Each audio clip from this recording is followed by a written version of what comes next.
And we're live. Excellent. You're coming.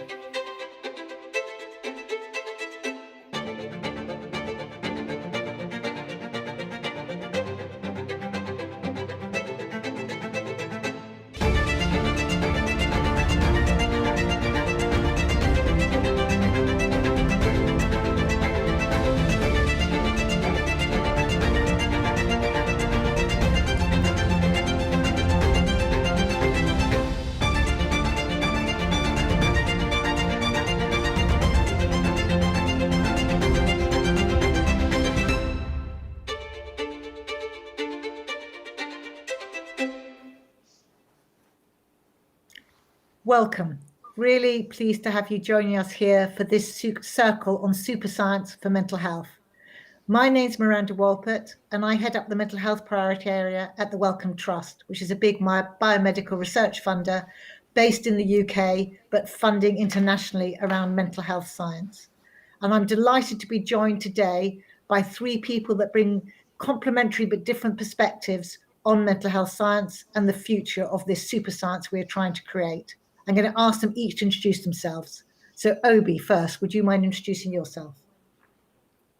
Absolutely. Delighted to be here. Thank you, Miranda. So I'm Obi Felton. I'm a technologist, and it's ironic that my bandwidth is the worst here, but I blame San Francisco, where everyone's working from home at the moment. So my day job is at X, which is Alphabet's innovation lab, where I've worked on projects ranging from self-driving cars to internet from balloons. But for the last 3 years, I've been leading a project that was about measuring mental health. And we were using EEG and machine learning to try and make a more objective measurement of mental health. I'm also very interested in the topic in outside work. So I'm on the Wellcome Trust's Mental Health Advisory Board. So I get to work with Miranda frequently through that. I'm also on the board of a startup called BFB Labs, who make digital video games for anxiety and depression for young people, based in London. And I'm on the board of a new initiative called the Healthy Brains Global Initiative, who are trying to raise a serious amount of money to fund more mental health research across the globe. And it's great to be here. Thank you. Great to have you. Megan, would you mind introducing yourself? Yes, well, it's a pleasure to be here with everyone today. My name is Megan Jones-Bell. I'm a clinical psychologist by training. I started my career on the faculty at Stanford University in psychiatry and behavioral sciences, where I developed over a dozen digital mental health prevention and treatment interventions. And I brought that research to Europe. I had a position at the Medical University of Vienna and ran a 6-country dissemination project of digital mental health interventions across different European settings. But my day job now is Chief Strategy and Science Officer at Headspace, one of the world's leading meditation and mindfulness apps. Fantastic. Thank you so much. And Shiranjeet. Hi, everyone. My name is Shiranjeet Singh. I'm the founder and director of an organization called Taraki, which works with Punjabi communities to reshape approaches to mental health. I started Taraki after my own experiences of mental health challenges when I was transitioning from home to my undergraduate degree. And now I work as a lived experience consultant with organizations like the Wellcome Trust, alongside doing my master's in health policy management and evaluation at the University of Toronto. Thank you so much. So I've got some questions for each of you, and we're going to encourage you to be as provocative and as challenging to each other as possible. The Wellcome Trust has funded an initiative around mental health and has just recently announced, in fact, mental health is going to be one of the 3 things it focuses on for the foreseeable future, because it sees it as one of the huge health challenges we're all trying to address. The program that I lead looks specifically at youth mental health and particularly at anxiety and depression, but Wellcome is looking more broadly, generally, at mental health science and how we can create a new, more integrated science that includes a greater range of voices, including those with lived experience and those from a greater range of disciplines outside the traditional psychology and psychiatry, ranging from the mathematical to the data scientist to the lawyer to the economist. And what we're interested in is trying to find a science that's going to answer the big questions in mental health. So my first question to you, and I'm going to start with Obi on this, is what do you think the goal of science in mental health should be? Is it about understanding how the brain works? Is it about curing mental health problems? Is it about helping people live with mental health problems? Is it about measuring the extent of mental health problems?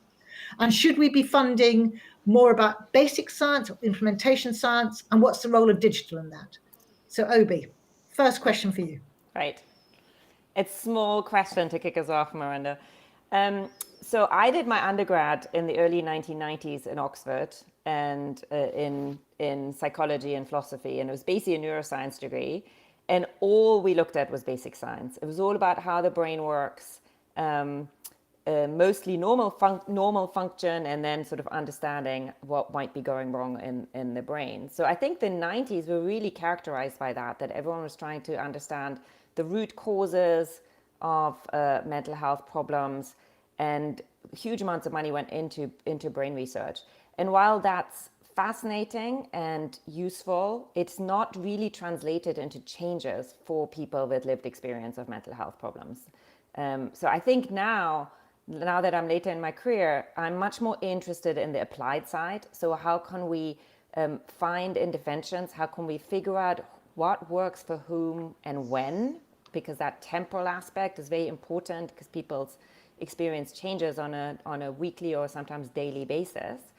And then how can we get those interventions into the world? So I guess my personal perspective has shifted from really being very interested in the basic science to being much more interested in applied and implementation science.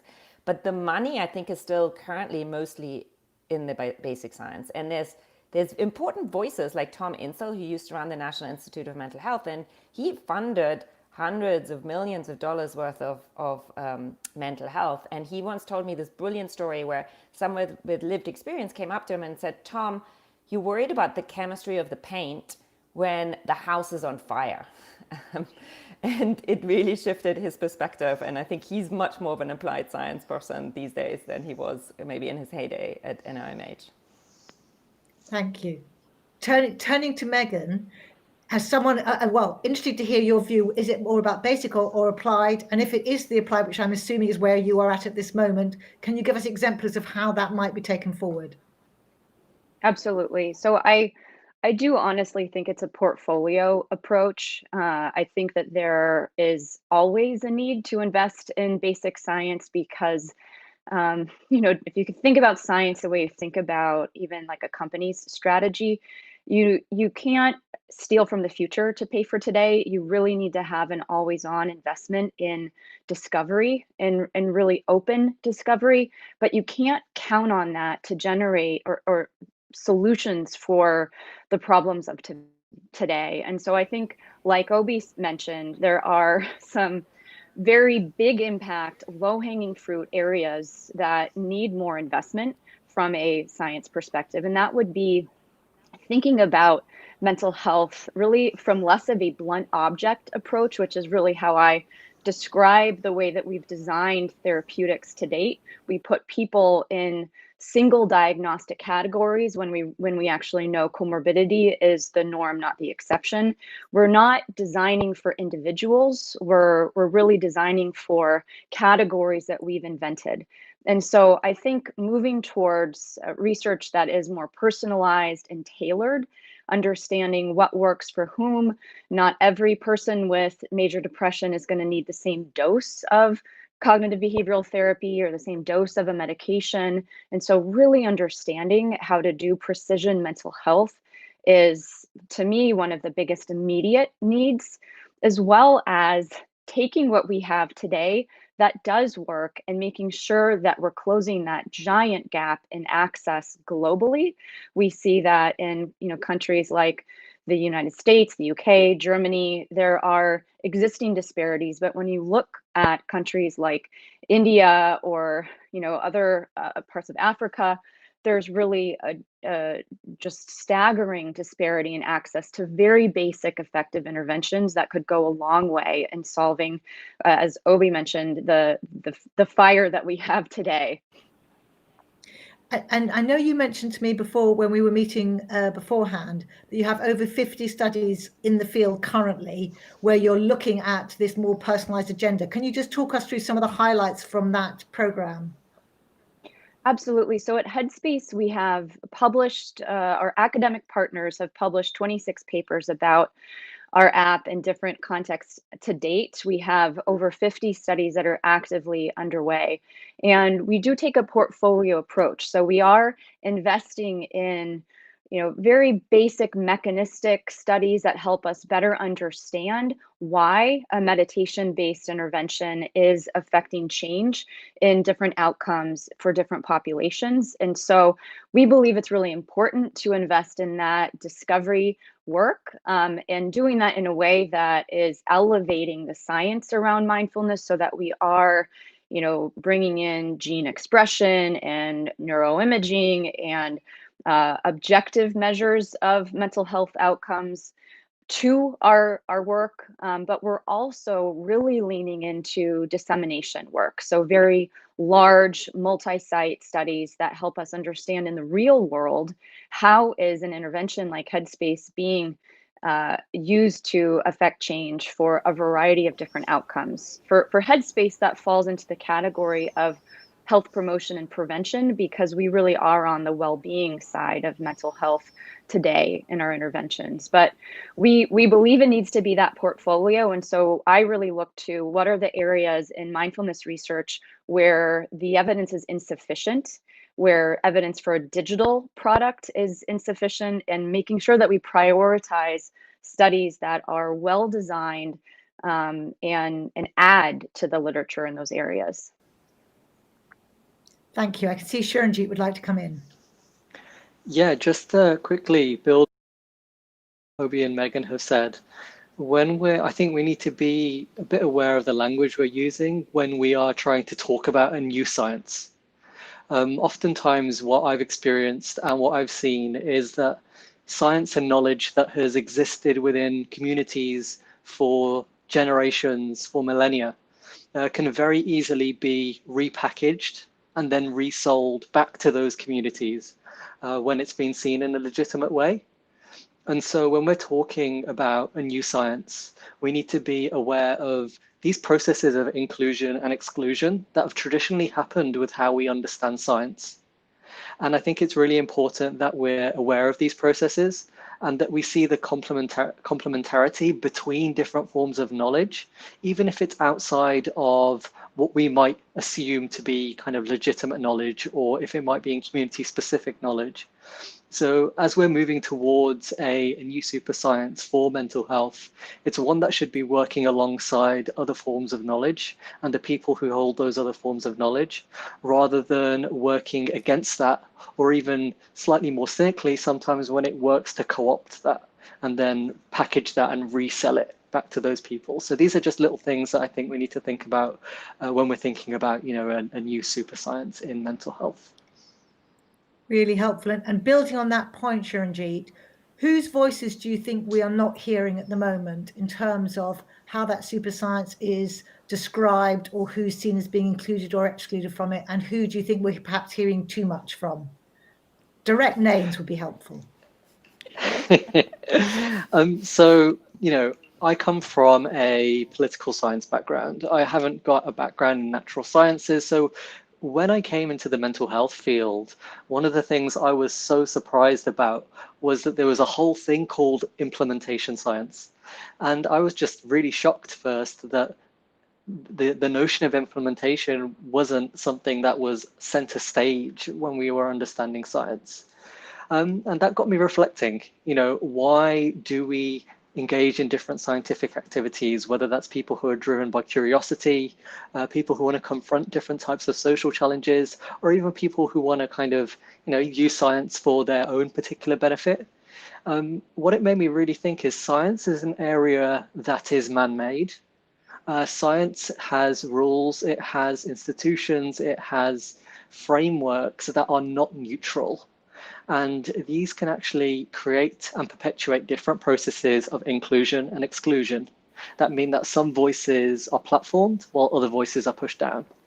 And historically, what I've seen within mental health science are that those who have been elevated as experts are largely from people in academic sectors, people who might be, making policy, people who are seen as clinicians.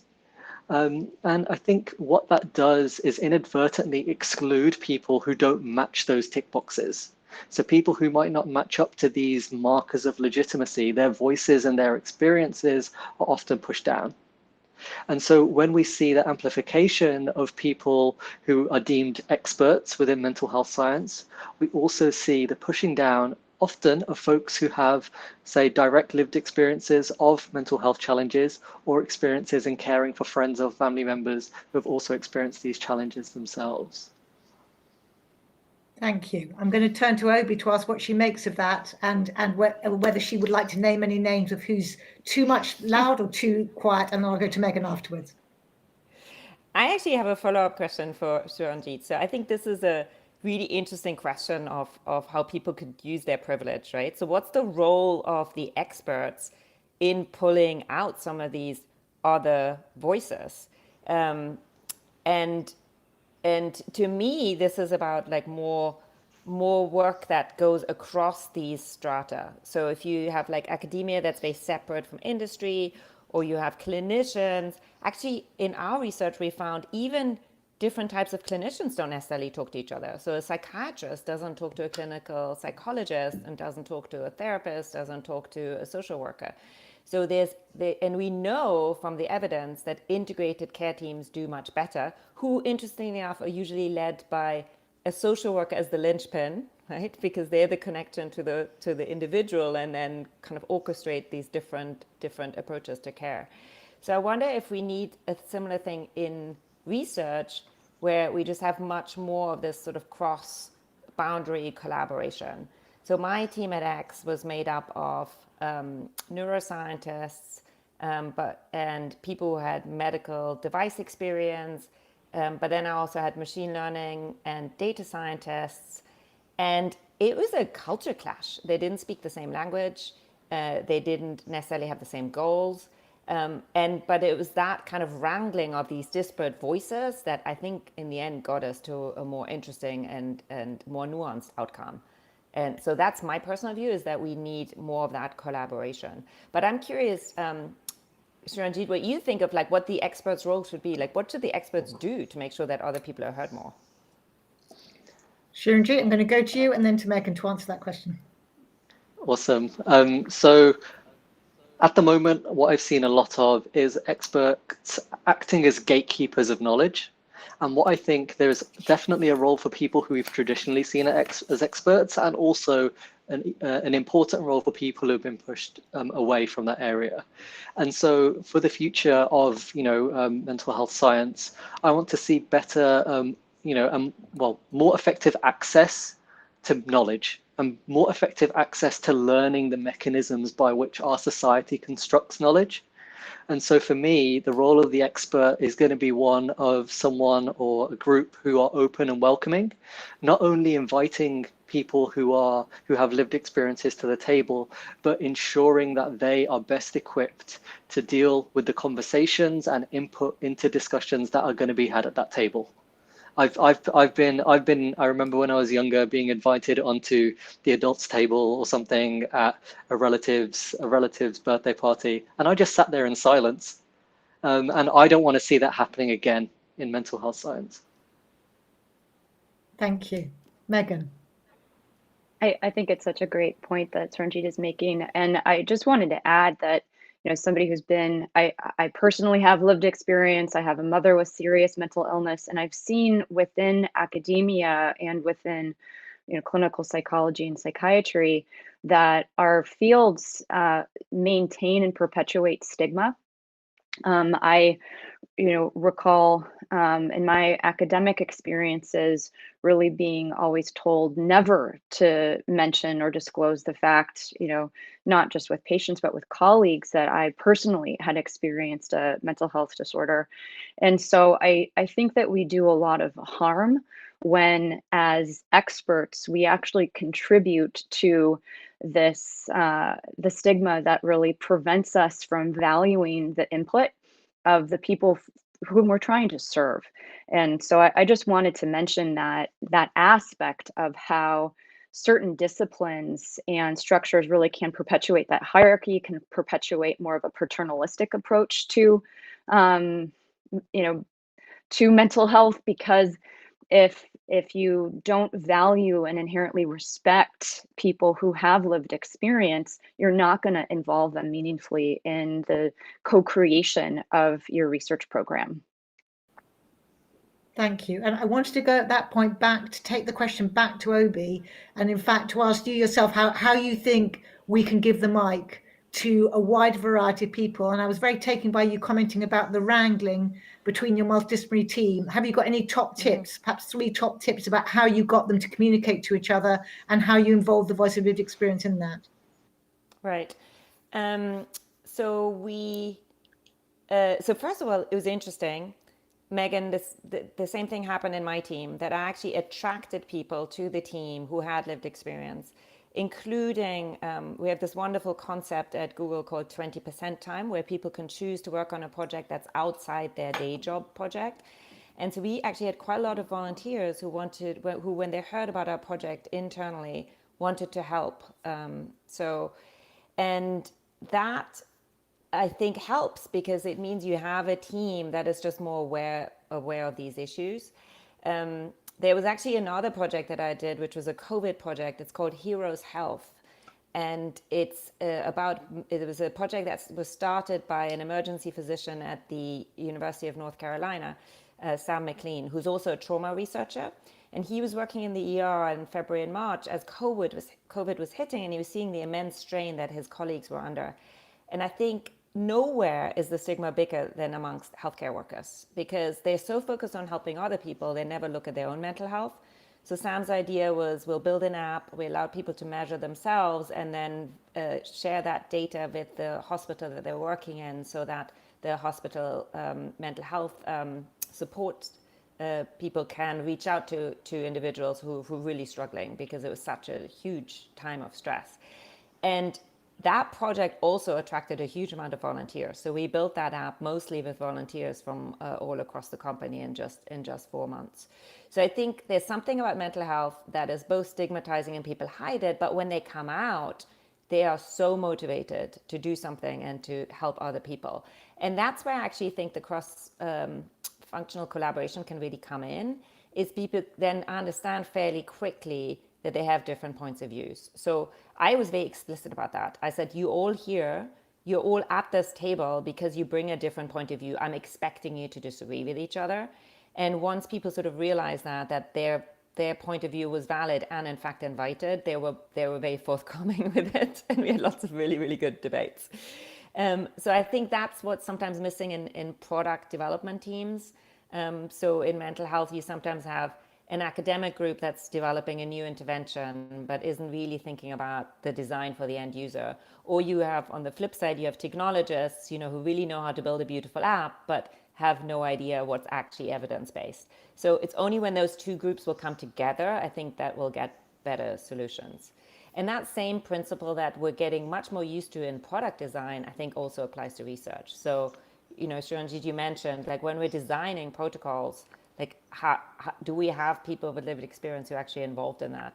And when we, for instance, were looking at, like, how do we ask questions of people, one of the inputs we got was around language. So that, we were doing a lot of research with students, with young people in university, and there were certain words that really triggered them that they really didn't like. So, for instance, they didn't want to talk about their anxiety, they wanted to talk about their stress. And so by changing the language, it made it more accessible and less judgmental. Like, so we really had to look at, like, how do we ask these questions in a way that's not judging, that's truly neutral. And in the end, we ended up, for instance, in our questionnaire design, to have like a slider that was a graphical image of like more dark color and lighter color, because that was like less threatening, and it was more neutral than having a sort of even like a 1 to 10, for instance. And a lot of the scales that we use today, for instance, to measure mental health, have been designed for clinicians, the language is very inaccessible and kind of, sometimes insulting, I guess, because it immediately puts people into these diagnostic buckets that Megan, you mentioned right at the beginning, that are not necessarily serving us well. And I thank you for that. And I'd be interested to hear from Megan how far that resonates with you and what techniques you use with your teams to empower different voices and to make sure that there's that constructive conflict that leads to more creative solutions. Well, I think that really is at the heart of our design process at Headspace. We do a ton of work actually on like weekly cycles of ensuring that we have the voice of our end user, who we call members, represented. And so we often are kicking off a new project with a human-centered design approach. And so what that means is we have our cross-functional team, which might have somebody from product, from design, from engineering. We have a behavioral scientist on every project. Sometimes we'll have a researcher or a clinical expert. It really depends what we're doing, but we bring together that core cross-functional team that represents different disciplines, and then actually go out, and before COVID, we'd be going to meet with people in their homes, in their workplaces, wherever, whatever setting made the most sense. But we go and see them in their own environment. A lot changes when you bring somebody into yours. And so it's really important to understand people's context of their lives. We've learned a lot by having people kind of walk us around their homes and show us, how are you, I've been working on an intervention for chronic conditions. And so what are you using? Where do you sit? And people have created these amazing spaces in their homes where they have everything they need around them to try to piece together an approach to help them cope with pain or, whatever it is that they're dealing with. But for us, it's really important to have that shared learning experience for the team where we all go see the same thing. We're hearing the same thing from our members. We continue to pull their voices back in. We build a prototype, quickly go back and get feedback on it from real people. But for us, it's really an always on process of ensuring that end user's voice and experience is at the front of our minds. We often will create spaces like project rooms where we're surrounded by images that we've found from the field and quotes. We will do experiential walkthroughs for our leadership team when we're trying to help them understand what we're working on and why, where we assign them identities, we give them things to wear, we take them through these very empathy-inducing exercises so that we are really trying to pull that into the way we design every intervention within Headspace. Fantastic. And from all three of you, in a way, it's been interesting. The conversation cohered on this thing about how you get different voices in and how you can learn from that. I'm going to ask each of you, what's the thing that's most surprised you that you've learned in the last few years in terms of your work or in terms of mental health science? I'm going to start with Shiranjeet. What's most surprised you? I remember when I was younger, my dad said to me, if you think you know, then you've already failed. And so for me, I try and learn as much as I can from people around me every day. And the more I do work within the mental health space, the more comfortable I am with not knowing, but the more confident I am with actually engaging with people around me to understand. And I think one of the things that really, really sticks out to me, which was said by a young person, we were doing a kind of consultation strategy with a group of young people from India. And this person said to me, when we have conferences that are mental health related, when we have mental health related events, whether they're kind of academic or non-academic, oftentimes you have it in a room or a hall. And they said to me, the aim that they want to see is the person or the security guard on the outside of the door being able to explain what is happening at the conference and being able to explain why the discussions are important and being able to really advocate for what is happening in the room that they might not necessarily be in the inside of. And so for me, it's understanding how we can work towards a new super science for mental health that actually challenges the existing boundaries in who we allow in and who is often kind of left outside of these spaces. And it's making or working towards a science that is more inclusive and a science that is accessible fundamentally, because that's been one of the main challenges. And so I really like that whole kind of analogy of, you know, someone who might not necessarily be directly involved in a space and being able to explain the importance of that space. So I think that's something that stuck with me quite a lot. Brilliant. Thank you. Same question to you, Megan. For me, it's actually really learning. I left academia in 2013 to start a company, but I would say even it took me a few years to really unravel what it means to be an expert and realize that while I might be an expert academically, clinically, I'm not an expert in what it feels like to live as one of our members, and I can try to learn about that, but I really need to keep my expert in check and trust a process that really does put that lived experience at the center of our design process. And I think there's a lot of when you are used to being the expert, when you're used to being in a more conventional research setting of I know the right way to design an intervention, it's a lot to unpack and kind of take apart is what is the right place or time for that expertise or conventionally described expertise to show up in a process. But it's been really important for me to learn not to take that process over, because that's when I think we silence the voices that Sharanjit is talking about. And how do you deal with people who find that more challenging? What do you do when people don't want to stop being the expert or don't want to share the mic? Well, for us, that's really it starts with a norming exercise when we bring a new team together, so that we all align on our process. That process exists above any individual member of the team.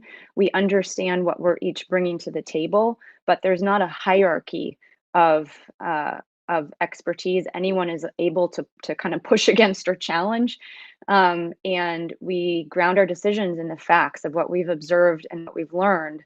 And so it needs to be that if you have an opinion as an expert, it needs to stand on its own legs and actually you have to be able to defend that through objective ways, you know. And I think when you have a process that's really creating that flat hierarchy on a team, it can help facilitate that all voices are heard equally. Thank you, really helpful. And Obi, what's most surprised you?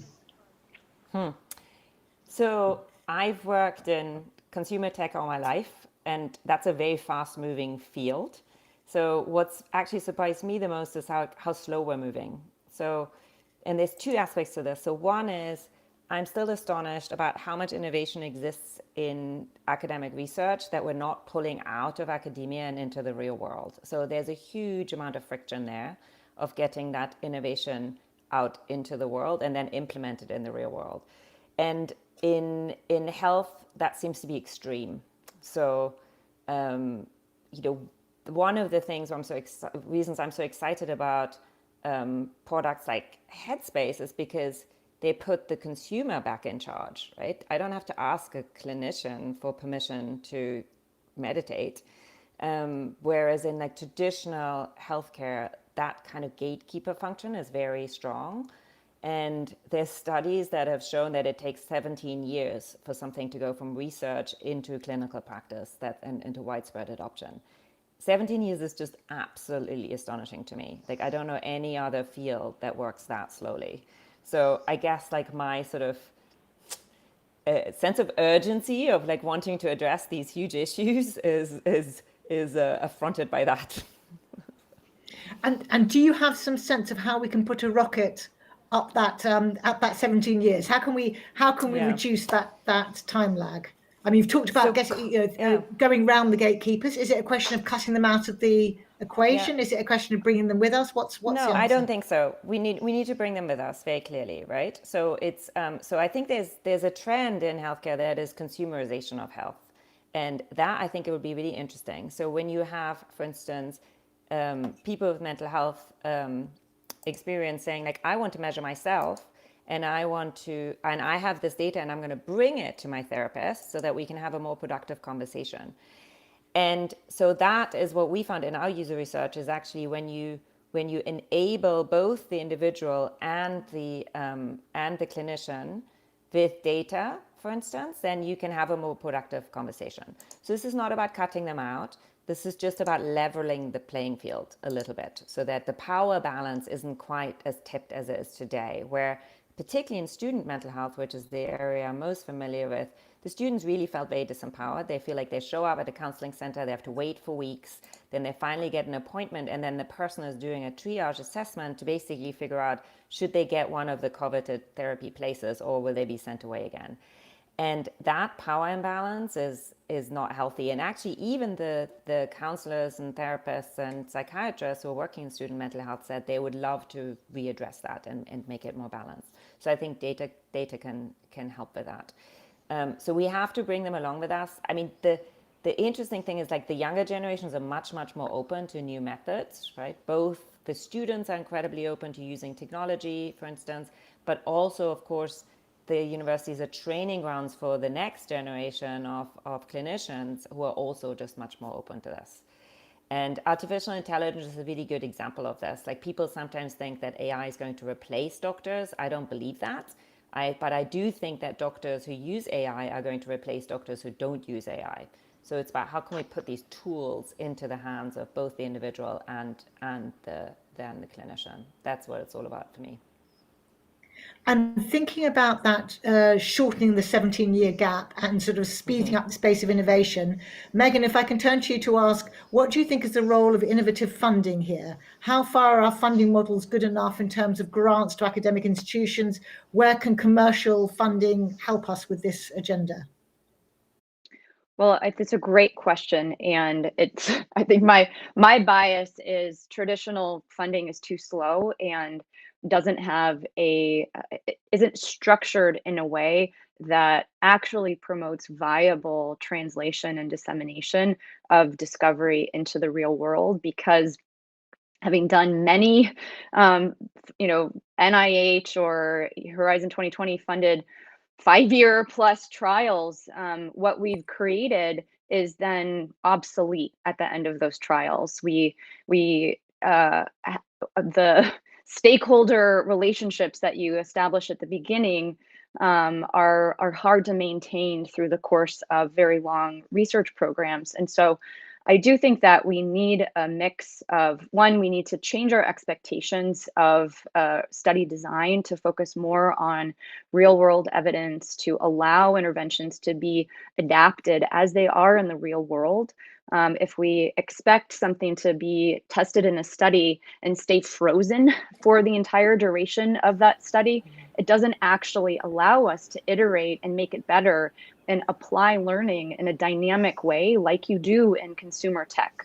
And so I do think that we need to be a little bit more pragmatic and realistic about the way that we are evaluating research proposals so that we are actually setting them up to meet the opportunity in the market. And to me, I think this is where it is a public partnership, because the amount of funding that you need to sustain and grow and really translate that innovation is going to be where the public funding runs out and conventional research funding runs out. Because for me, I actually left academia because I had made so many different evidence-based digital interventions that went nowhere. And for me, the whole point of it was to design things that would empower people to self-manage their conditions, because there's great research showing that a lot of people want to be empowered with these tools, and close this gap in access. But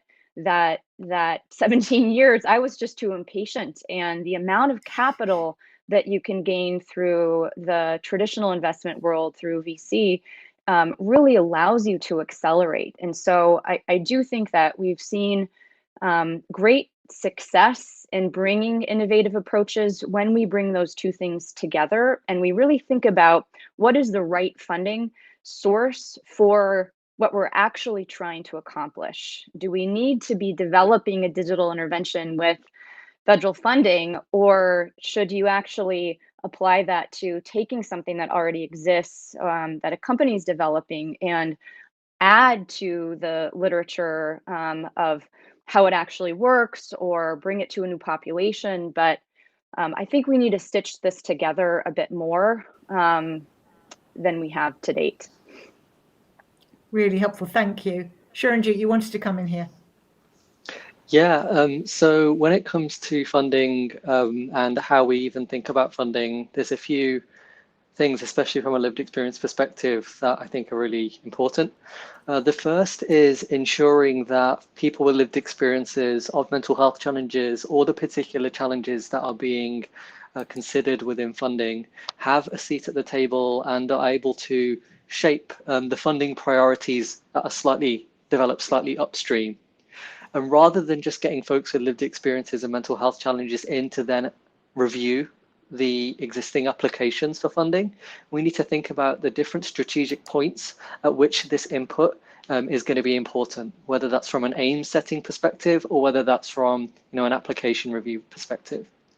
And then also when we're actually thinking about how we evaluate funding applications, are we asking substantial questions about how folks with lived experiences are going to be embedded within these projects?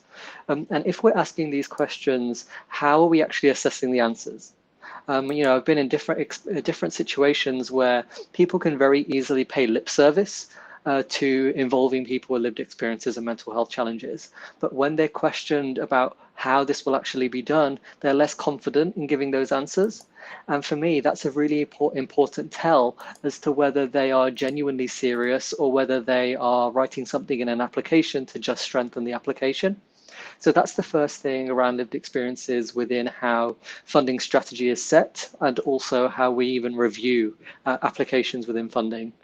The second is, I believe that there needs to be better support given to user-led organizations within, whether it's the application process, actually applying for funding and using a particular language that we know exists, which funders like certain language, they prefer certain language. We know the jargon that exists in mental health, and we know the importance of people when they replicate that. And so are user-led organizations having the support to actually write these applications? And then if they're getting funding, do they have the support to be able to actually distribute that effectively? And so something that I've come into contact with is I've been in situations where we could really use funding, but because my head is so preoccupied with so many different parts of the project, I can't think about the technicalities behind how that funding is going to be allocated, specifically, how payments are going to be made, all these little things that user-led organizations that are already restrained and constrained on their resources are having to think about when it comes to funding. And then the third one is, if we're thinking about people with lived experiences and different kinds of organizations, whether they're user-led or community-based, that are working with funded projects, how can we develop that trust over time? So if a project has been funded for, as Megan mentioned, say for 5 years, how can we actually ask questions and how can we ensure that infrastructure is in place so that we can best ensure that relationship is sustained and maintained over the 5 years? Because we know that's really difficult. And for me, that question of trust is really, really important in this. And it's an opportunity for people to actually have an active role in the knowledge that is being developed that concerns them, rather than having knowledge made for them, which is something that we see very often within the mental health landscape.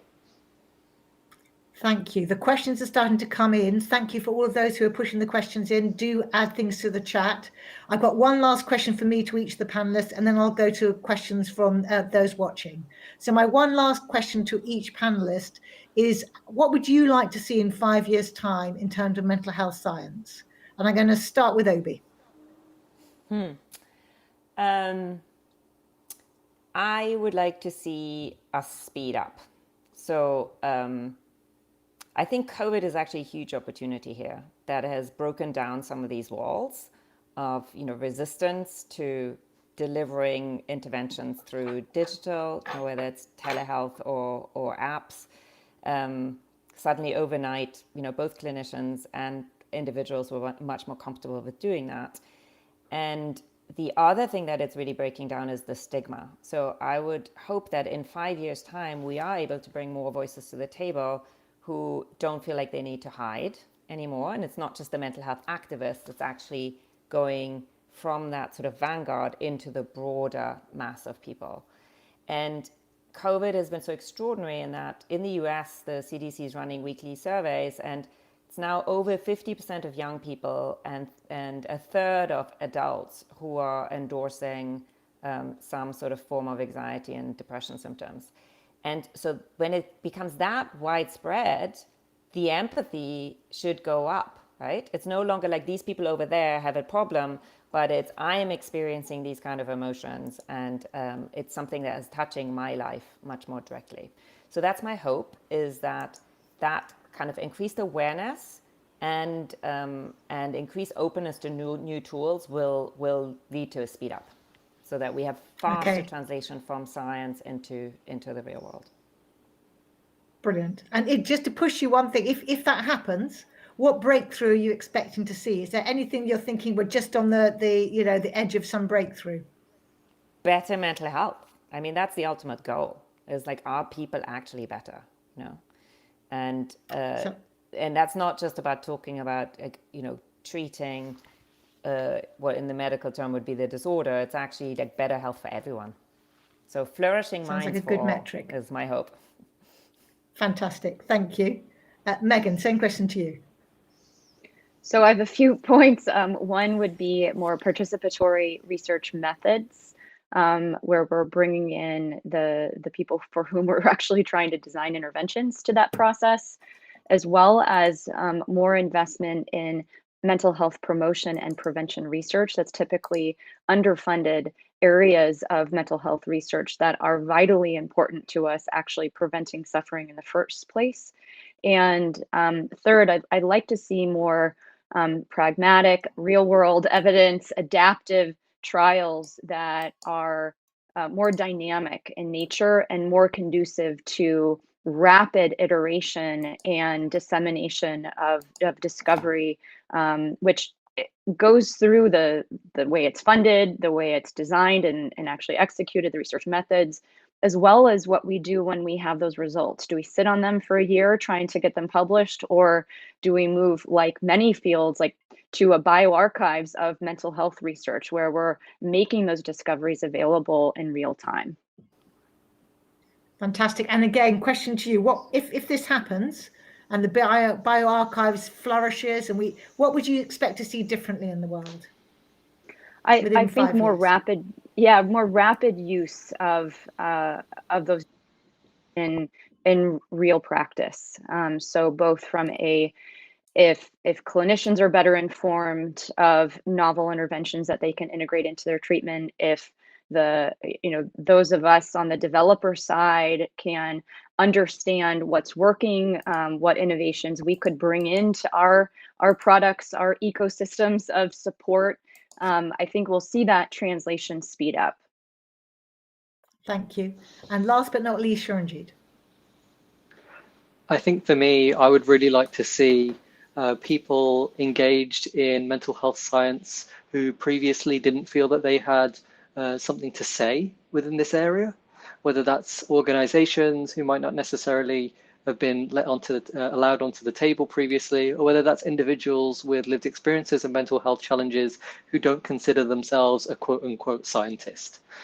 So if we can see people who previously didn't see themselves reflected in this area actually have a sense of being welcomed and a sense of being empowered to actually engage with this area. For me, I think that's a really, really important thing that I want to see.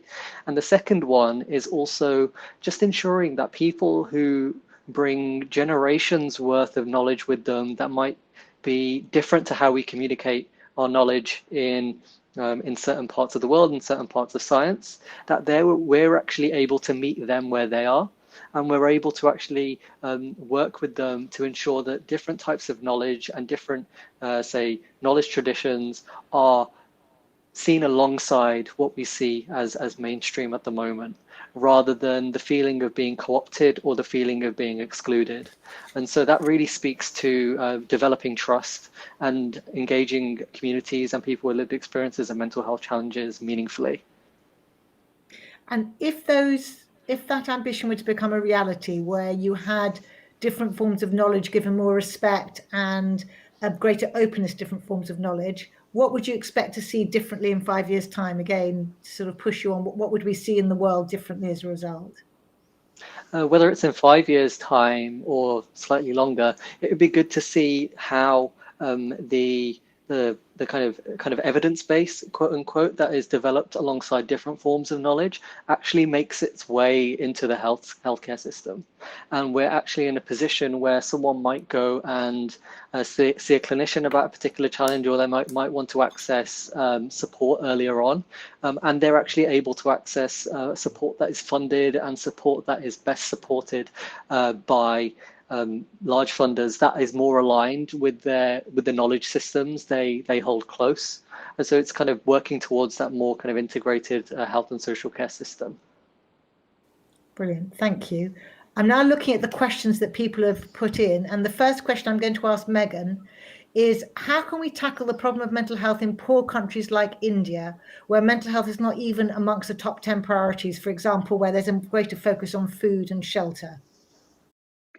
It's a great question. So I've done a few studies in India where we actually focused on leveraging peer support.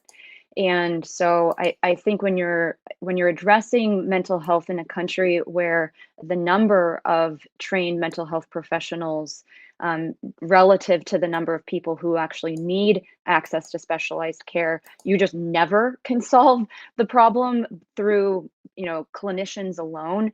That's a place where I would say interventions that leverage peers, that leverage the minimum necessary technology to overcome that access. So I don't mean complicated, high tech interventions. I mean like text messaging based interventions. This is a place where I think we can get a foothold in addressing the disparity around access to care through leaning on evidence-based approaches to self-help, guided self-help, but really lean into peer support networks because I think that's one culturally a way of helping change the stigma around this, but really start to facilitate the culture change that needs to go along with the access change. Would either Shiranjit or Obi like to come in on this question? No, let's keep these fast. We'll do one. Okay, next one then is a question about how the intersection between mental health interventions and digital. In some senses, I think, both having two digital innovators here, I'd like to hear what the negatives are as well as the positives of that relationship. So Obi, over to you. Yeah. So there's a lot of that's been written, mostly in the press, about like the impact of digital. So is social media really bad for your mental health, etc.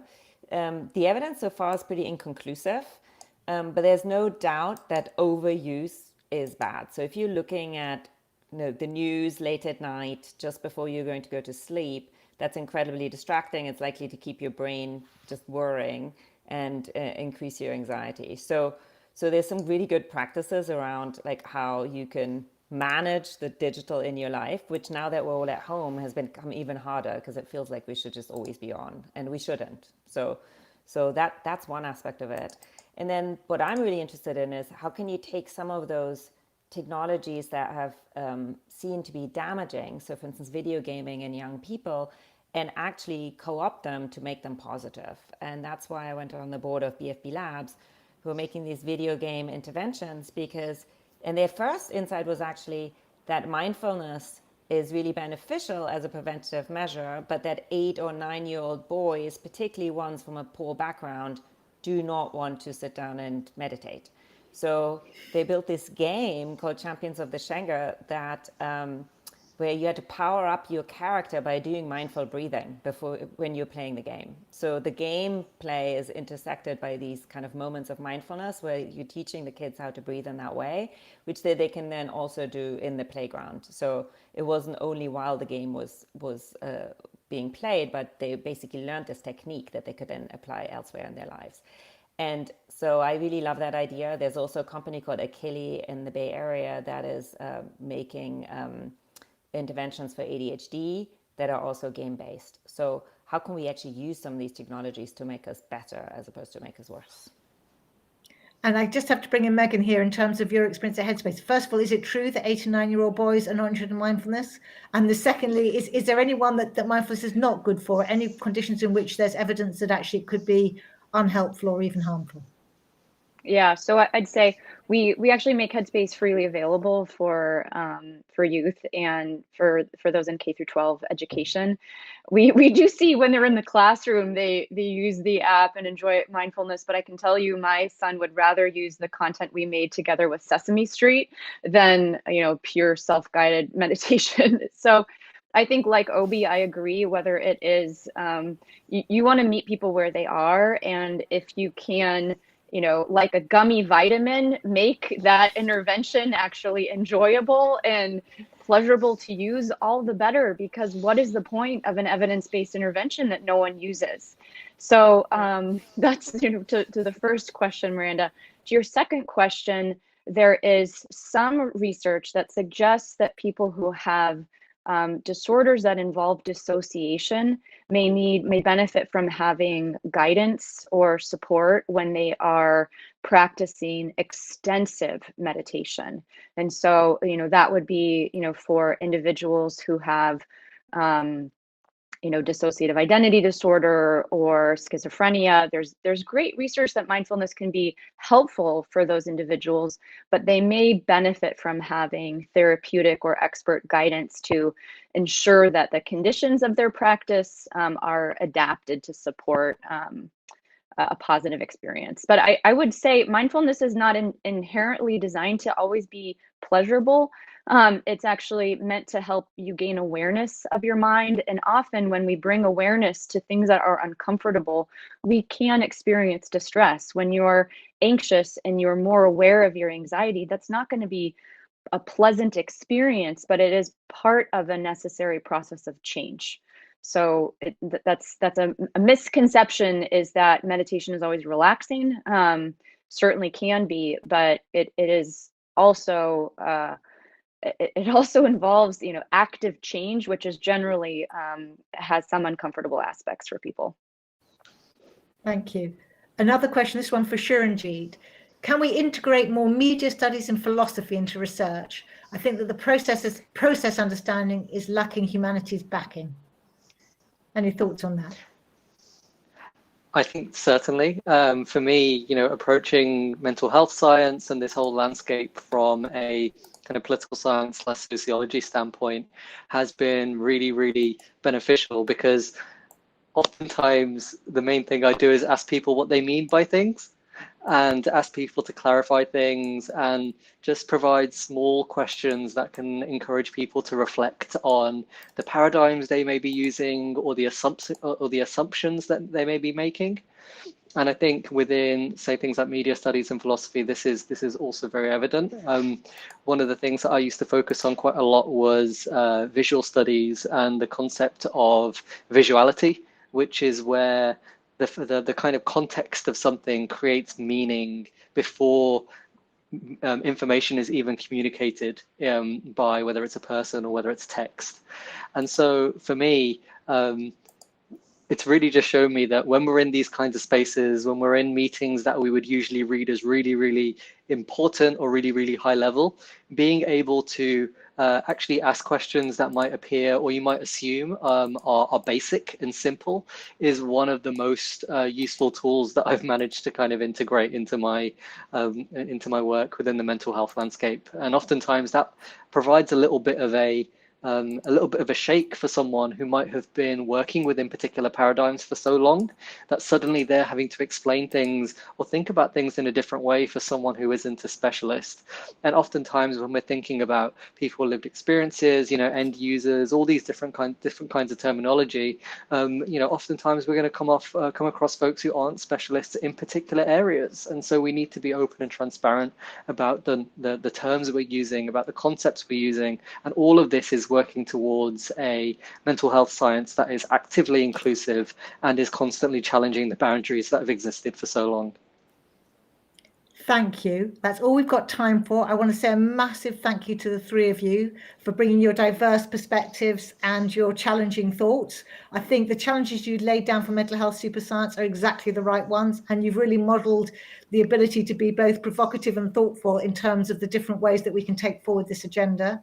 It only remains for me to say thank you also to all of those who've listened and who've contributed your questions, and thank you to the Falling Walls team for all their support and arrangement of this circle. The next Falling Walls circle table is tomorrow at noon, which is understanding the scientific method in the 21st century, which seems very apposite and useful. And all of these recordings will be accessible at www.fallingwalls.com. So please do check out those if you want to have playback. So thank you all. Thank you.